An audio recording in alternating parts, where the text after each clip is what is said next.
పూర్తి వివరాలకు చదవండి రేపటి అక్షర శిల్పం దినపత్రికలో.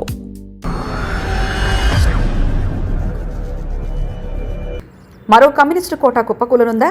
కేరళలో 4-5 నెలల్లో అసెంబ్లీ ఎన్నికలు, స్థానిక సంస్థల ఎన్నికలకు సెమీఫైనల్గా బీజేపీ సాధించిన ఫలితాలు వామపక్ష కూటమికి దెబ్బ. స్థానిక సంస్థల ఎన్నికల ఫలితాలు కేరళ రాజకీయ ముఖచిత్రాన్ని కొత్తగా మార్చేసింది. ఈ ఎన్నికల్లో అధికార వామపక్ష కూటమి ఎల్డీఎఫ్ను వెనక్కి నెట్టి UDF United democratic front majority స్థానిక సంస్థలను కైవసం చేసుకుంది. కానీ యూడీఎఫ్ కంటే ఎన్డీఏ పెద్ద ఎత్తున సంబరాలు చేసుకోవడం కేరళలోనే కాకుండా దేశవ్యాప్తంగా రాజకీయ వర్గాలను ఆకాంక్షించింది. 4-5 నెలల్లో అసెంబ్లీ ఎన్నికలు జరగాల్సి ఉన్న పరిస్థితుల్లో స్థానిక సంస్థల ఎన్నికలను సెమీఫైనల్గా పరిగణించిన నేపథ్యంలో ఈ ఎన్నికల్లో అధికార ఎల్డీఎఫ్ కూటమి మట్టి కరవడంతో మరో కమ్యూనిస్టు కోట కుప్పకూలుతుందన్న విశ్లేషణలకు తావిస్తుంది. ముఖ్యంగా బీజేపీ సాధించిన ఫలితాలు వామపక్ష కూటమికి ప్రమాద ఘటికల్లాగానే భావిస్తున్నారు. వాస్తవానికి ఈ ఎన్నికల్లో యూడీఎఫ్ సంఖ్యాపరంగా వామపక్ష కూటమిని గ్రామ పంచాయతీ, బ్లాక్ పంచాయతీ, మున్సిపాలిటీ, నగరపాలక సంస్థ ఫలితాల్లో దెబ్బకొట్టింది. ఈ ఫలితాలను యూడీఎఫ్కు సంతోషం కలిగించిన కేరళలో ఒకసారి ఎల్డీఎఫ్, మరోసారి యూడీఎఫ్ని విజయాలు సాధించి సాంప్రదాయం ఉన్నందున ఇది పెద్ద విశేషం కాదు. కానీ దక్షిణాదిలో ఒక కర్ణాటక తప్ప ఇతర రాష్ట్రాల్లో కమలదళం ఇంతవరకు బేస్ సాధించలేకపోయింది. ముఖ్యంగా తమిళనాడు, కేరళలో 1-2 సీట్లు సాధించడమే గగనం అన్నట్లుగా పరిస్థితుల్లో గణనీయమైన విజయాలు నమోదు చేయడం పెద్ద విజయమే. అన్నిటికి మించి కేరళ రాజధాని తిరువనంతపురంలో పాగా వేయడం కమలనాథులను ఉబ్బి తబ్బుబ్బేలా చేస్తుంది. ఈ ఫలితాలపై ఏకంగా ప్రధానమంత్రి నరేంద్ర మోదీ స్పందించి హర్షం వ్యక్తం చేశారంటే ఈ ఫలితాలు కాషాయ దళానికి ఎంత బూస్ట్ ఇచ్చాయో వేరే చెప్పక్కర్లేదు. 45 ఏళ్లుగా లెఫ్ట్ పార్టీలకు కంచుకోటగా ఉన్న తిరువనంతపురంపై తొలిసారి కాషాయ జెండా ఎగరవేశారు. 101 మంది సభ్యులున్న తిరువనంతపురం మున్సిపల్ కార్పొరేషన్లో బీజేపీ ఏకంగా 50 స్థానాలు కైవసం చేసుకుంది. లెఫ్ట్ కూటమికి 29, యూడీఎఫ్కు 19 సీట్లు దక్కాయి.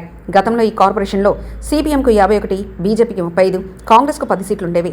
వాటిని అధిగమించి సగానికి సగం సీట్లు గెలవడం ద్వారా తొలిసారి మేయర్ పీఠంపై కూర్చునేందుకు దాదాపు సిద్ధమైంది. 2 స్వతంత్రులు మద్దతిస్తే మేయర్ పీఠం కాషాయ దళానిదే. తిరువనంతపురం కార్పొరేషన్ కమ్యూనిస్టులకు పెట్టని కోట కాగా ఈ పార్లమెంటు స్థానానికి కాంగ్రెస్ ఎంపీ శశి థరూర్ ప్రాతినిధ్యం వహిస్తున్నారు. అంటే ఎల్డీఎఫ్, యూడీఎఫ్ రెండింటినీ బీజేపీ దెబ్బతీసిందన్నమాట. ఇదే కాకుండా మరికొన్ని అంశాలు కూడా కేరళ బీజేపీని ఆనంద డోలికల్లో ముంచెత్తుతున్నాయి. రాష్ట్రంలో ఇంతకాలం ఎల్డీఎఫ్, యూడీఎఫ్ అనే 2 ప్రధాన కూటముల మధ్య ముఖాముఖి పోటీ జరుగుతూ వస్తుంది. కానీ తాజా ఎన్నికల పరిణామాల తర్వాత అనేక చోట్ల పరిస్థితి నెమ్మదిగా త్రిముఖ పోటీగా మారుతుంది. దీనికి కారణం ఒకప్పుడు ఎలాంటి పట్టు లేని బీజేపీ అంచెలంచెలుగా బలం పుంజుకుంది, ఓట్లు సీట్లు పెంచుకుంటుంది. గత ఎన్నికల్లో బీజేపీకి 15% ఓటు షేర్ ఉండగా ప్రస్తుతం స్థానిక ఎన్నికల్లో ఎంత శాతం ఓట్లు సాధించారన్న లెక్కలు ఇంకా పూర్తి స్థాయిలో రాకపోయినా అది 20% వరకు ఉండవచ్చని అంచనా వేస్తున్నారు. కోజికోడ్, కన్నూరు వంటి వామపక్ష కంచుకోటల్లో కూడా కాషాయ పార్టీ చొరబడి కోజికోట్లో తన బలాన్ని 6 నుంచి 13 సీట్లకు పెంచుకుంది. కన్నూరులో 4 సీట్లు గెలుచుకుంది. అదే సమయంలో పాలక్కాడ్ మున్సిపాలిటీపై తన ఆధిపత్యం నిలబెట్టుకుంది. త్రిపునీతురా మున్సిపాలిటీలోనూ విజయం సాధించింది. మరోవైపు రాష్ట్రంలోని 26 గ్రామాల పంచాయతీలోనూ ఎన్డీఏ గెలుపొందింది. పాండాలం మున్సిపాలిటీని ఎల్డీఎఫ్కు కోల్పోయినా త్రిపునితురా మున్సిపాలిటీని సిపిఎం నుంచి చేజిక్కించుకొని బ్యాలెన్స్ చేసింది. బీజేపీ సాధించిన పురోగతికి కేరళలో రాజకీయ సమీకరణాలు మారుతున్నాయనడానికి సంకేతంగా భావిస్తున్నారు. బీజేపీని కూడా బలమైన ప్రతినిధిగా పరిగణించాల్సిన అగత్యం కల్పిస్తుంది. ఉత్తరాంధ్రలో అమలు చేసిన అభివృద్ధి అజెండాయే కేరళలోని బీజేపీని ముందంజ వేసేలా చేసింది. దేశవ్యాప్తంగా ఇదే అజెండాతో ముందుకెళ్లాలన్నది ఆ పార్టీ లక్ష్యం. ఆధ్యాత్మిక క్షేత్రం శబరిమల ఆలయంలో దగ్గర సంబంధం ఉన్న పతనంతిట్ట జిల్లాలోని పండాలం మున్సిపాలిటీలో ఎదురుదెబ్బ తగలడం మాత్రం బీజేపీకి మింగుడు పడనిదే. 2020 ఎన్నికల్లో 18 సీట్లు గెలిచిన మున్సిపాలిటీని చేజిక్కించుకున్న బీజేపీ ఈసారి 9 సీట్లు మాత్రమే గెలిచి 3వ స్థానానికి పడిపోయింది. సమన్వయ లోపం, అంతర్గత కలహాలు, పాలనలో నిర్లక్ష్యం వంటివి అక్కడ బీజేపీని ఓటమికి గురయ్యాయి. మున్సిపల్ ఎన్నికలకు సంబంధించి అందుబాటులో ఉన్న గణాంకాల ప్రకారం ఎన్డీఏ రాష్ట్ర వ్యాప్తంగా 1900 కంటే ఎక్కువ వార్డులను గెలుచుకుంది. గత ఎన్నికల్లో సాధించిన వార్డుల కంటే 300 అధికంగా సాధించడం విశేషం.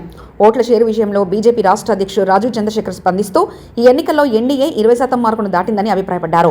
రాష్ట్రంలోని 13 మున్సిపాలిటీల్లో ఎన్డీఏ 2వ అతిపెద్ద కూటమిగా ఆవిర్భవించడం, కాసరగోడ్లో ఒక జిల్లా పంచాయతీ సీట్ను గెలుచుకోవడం మినహా మిగతా 2 కూటములకు ఒక హెచ్చరిక లాంటిదే.